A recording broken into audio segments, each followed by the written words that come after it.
Yeah, and I mean that's the thing, right? So that's like if we just talk about warblers, right? I've been shooting warblers for I don't even know how many years, right? So at this point for myself, talking to about like jumping back to what you were talking about earlier about how I try to get creative with stuff and shoot a little bit different.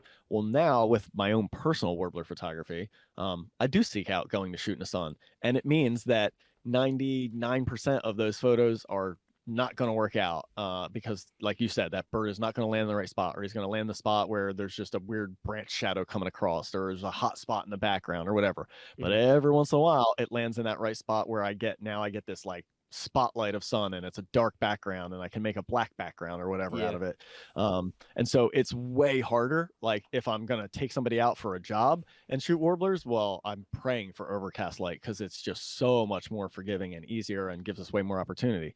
But if I'm shooting for myself, I kind of don't mind that sunlight because I already have the other shots over and over and over again. Yeah, it's that consistency for clients. When you're a Yeah, professional, I guess you really got to take that stuff under account. So. it's a very different approach, and that's the one thing I think that was probably the most shocking to me was I had this idea of I'm going to be a professional wildlife photographer, and I'm just going to be out photographing birds all day, like every time, all the time, right? And I am, but the reality is I'm not photographing them for me, and that's very different, right? So what I want for myself versus what 90% of my clients want are two very different things. And also, and I don't know how to say this without sounding like I'm trying to brag here, and I don't mean it that way, but I have a lot more experience than a lot of my students, right? So what I can do versus what my students can do are two different things, right? Mhm. Um, just as far as understanding like some of that more challenging light and how to set the camera properly or how to just think quick and change things, right? If you don't have the experience doing that stuff, it can be very challenging and honestly frustrating, so I'm not going to put most of my students in that scenario because they're just going to walk away unhappy with photos that they don't like. Whereas if it was just me, I'm going to certainly put myself in that situation because I'm going to kind of strive for that, or at least be okay with walking away with nothing. Mhm. Yeah, of course. You're more likely to like take creative risks if it's just you going solo. Yeah. But when you're teaching clients, it's like you're there to really, I guess, in a way, sell them the experience of taking photos of Yeah. birds. Yep. Yep. And give them some knowledge of how to do that. And listen, some clients, I work with a wide range of clients. Some clients are coming to me because they're like, dude, I really love what you do with this, X style of lighting, and I want to learn more about that. And I'm like, sweet, let's go do it. Here, let's go get challenging, and this is how we do it, right? But a lot of people are coming to me and they're just like, I just want to understand how to do this better, right? And that's a very different approach than let's go shoot backlight for the next 2 hours. Right, of course. Yeah. That's a nice segue, actually. I was going to ask you next is that how much like research do you really put in the finding and photographing your subjects? So maybe if you could talk a little bit more about your workflow in terms of that. Yeah. Anymore, it's a lot less only because I'm generally working the same areas, so I kind of have them down now over the years. Um, so again, it's two different approaches, right? So if it's for a job, if it's for clients I'm going to take out, well then I'm never going to go to a place I've never been before. I have to go there first and make sure I'm confident that I can bring clients back there and get semi-repeatable results, right? Nothing's ever guaranteed, but I need to know at least with a decent percentage that I'm going to be able to take somebody back and get them similar results that I just got on my own, right? So um, every time I add a new destination workshop that I'm going to take people to, I got to go there first and shoot it, and then it usually means the workshop ain't happening until the next year at that same time of year. So that's kind of how that works. Plus, I very much rely on um, other friends that I've met through this that live in those areas that kind of have a really good understanding. So I can go in, they can show me where things are good, and then we usually work that workshop together the following year, right? So I've really relied on partnering with people to be able to allow me to quickly go to some of these destinations that otherwise would probably take me like 2 to 3 even more years on my own to figure out. Um, but if I'm going to go to a destination myself and just shoot for me, I do no research anymore. I just show up and just enjoy it, man.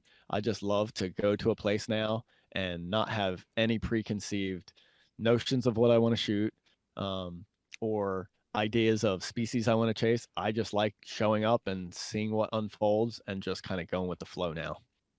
Right. Yeah. And that's the beauty of it, though, is because we've had previous guests on where they say the same thing. They'll just like drop themselves in a location. And that's really just the exciting part is you never know really what you're going to find. But it also Yeah, doesn't like heighten your expectations in a way, too. So you're not, if you leave empty handed, you're not going to be disappointed, too.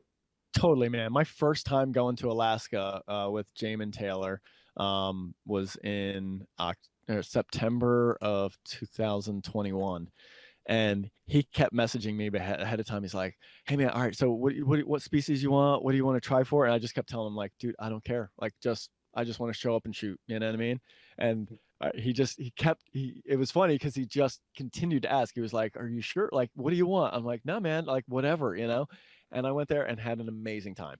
Now, I also had an amazing time because he's an amazing photographer, knew the areas, and he took me to some amazing places, right? If I would have just dropped myself in Alaska randomly with no help, I don't know that would have gone the same way, right? Uh, but um, it's still just fun to go out and explore that way. Um, and I don't know. I think it's a very fun approach that way. But I also there is the flip side of that where sometimes for myself, if I'm trying for a very specific shot, I'm doing a ton of research. I'm doing a ton of scouting. I'm going back to the same place over and over and over and over and over again, just trying to get this one shot, you know? Um, like there's one shot of a long-tailed duck I've been trying for like 4 years running now, and I still haven't gotten it. And so there's things like that where it's the complete opposite that I just really do dial in and have an image in mind and just do everything I can to try and make that happen. Yeah, that's a good point too with sharing the experience as you mentioned earlier, with just sharing your photography. You're also sharing it in the field as well. Yeah, totally. Yep. Mhm. Yeah, I Yeah, think there's also a point too, when you're going to a location for the first time. I mean, research is very helpful, but I think there's some things that can only be, kind of discovered in the field.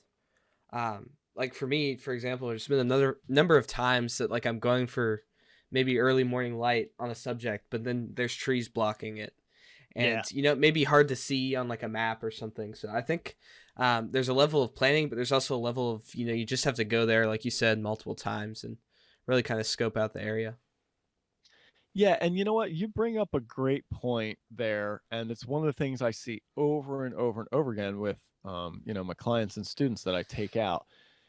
And that's this concept of over the years, the experience you gain and how that affects your ability to think and change in the field quickly, right? And so, an example, I walk into a forest with, a client, and we're photographing, pick any warbler species, right?